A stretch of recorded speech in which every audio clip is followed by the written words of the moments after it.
Hello friends, welcome to my channel Juhi on the blog. Good morning, Radhe Radhe, जय श्री कृष्णा। और आज है एकादशी और आज है अजा एकादशी।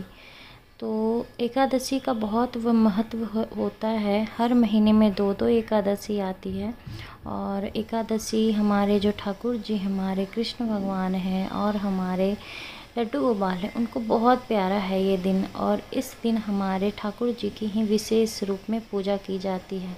जैसा कि मथुरा, वृंदावन, ये सब में बहुत ही अच्छे से पूजा किया जाता है। और इस दिन चावल नहीं खाया जाता है। इस दिन हमारे जो ठाकुर जी हैं वो अन्न नहीं खाते हैं। इस दिन फलाहार रहते हैं, दूध, दही, माखन, मिश्री और खीर, मखाने की खीर, साबूदाने की खीर ही खाते हैं।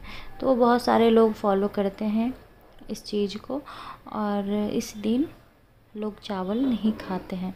तो अजा एकादशी की बहुत अच्छी स्टोरी है जो मैं आप लोगों को सुना रही हूँ। मान्यता है कि अजा एकादशी का व्रत रखने वाले को अश्वमेघ यज्ञ के बराबर पुण्य मिलता है। एकादशी के दिन भगवान श्री हरि की विधि विधान से पूजा की जाती है। कहते हैं कि अजा एकादशी का व्रत और पूजा करने वाले को भगवान विष्णु का आशीर्वाद प्राप्त होता है। मान्यता है कि अजा एकादशी के दिन व्रत कथा सुनने या पढ़ने से श्री हरि सभी कष्टों से मुक्ति दिलाते हैं। इसलिए अजा एकादशी के दिन व्रत कथा का विशेष महत्व है। पौराणिक काल में भगवान श्री राम के वंश में अयोध्या नगरी में एक चक्रवर्ती राजा हरिश्चंद्र नाम का एक राजा हुआ था। राजा अपनी सत्यनिष्ठा और ईमानदारी के लिए प्रसिद्ध थे।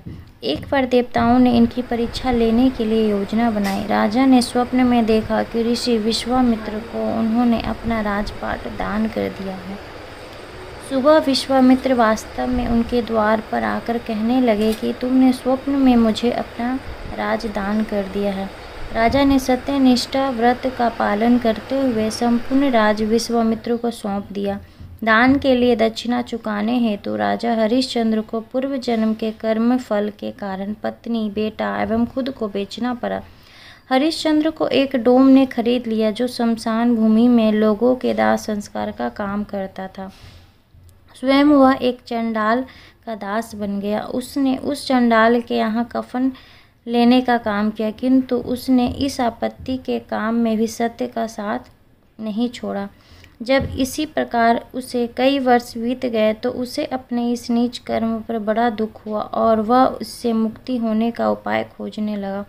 वह सदैव इसी चिंता में रहने लगा कि मैं क्या करूं, किस प्रकार इस नीच कर्म से मुक्ति पाऊं। एक बार की बात है, वह इसी चिंता में बैठा था और गौतम ऋषि उसके पास पहुँचे। हरिश्चंद्र ने उन्हें प्रणाम किया और अपनी दुख भरी कथा सुनाने लगे। राजा हरिश्चंद्र की दुख भरी कहानी सुनकर महर्षि गौतम भी अत्यंत दुखी हुए और उन्होंने राजा से कहा, हे राजन, भादो माह के कृष्ण पक्ष की एकादशी का नाम अजा है। तुम उस एकादशी का विधान पूर्वक व्रत करो तथा रात्रि को जागरण करो। इससे तुम्हारे सभी पाप नष्ट हो जाएंगे। महर्षि गौतम इतना कहकर आलोप हो गए और अजा एकादशी आने पर राजा हरिश्चंद्र ने महर्षि के कहे अनुसार विधान पूर्वक उपवास और रात्रि जागरण किया। इस व्रत के प्रभाव से राजा के सभी पाप नष्ट हो गए। उस स्वर्ग में नगारे बजने लगे और पुष्पों की वर्षा होने लगी। उन्होंने अपने सामने ब्रह्मा, विष्णु, महेश तथा देवेंद्र आदि देवताओं को खड़ा पाया। उन्होंने अपने मृतक पुत्र को जीवित तथा अपनी पत्नी को राजसी वस्त्र और आभूषणों से परिपूर्ण देखा। व्रत के प्रभाव से राजा को पुनः अपने राज्य की प्राप्ति हुई।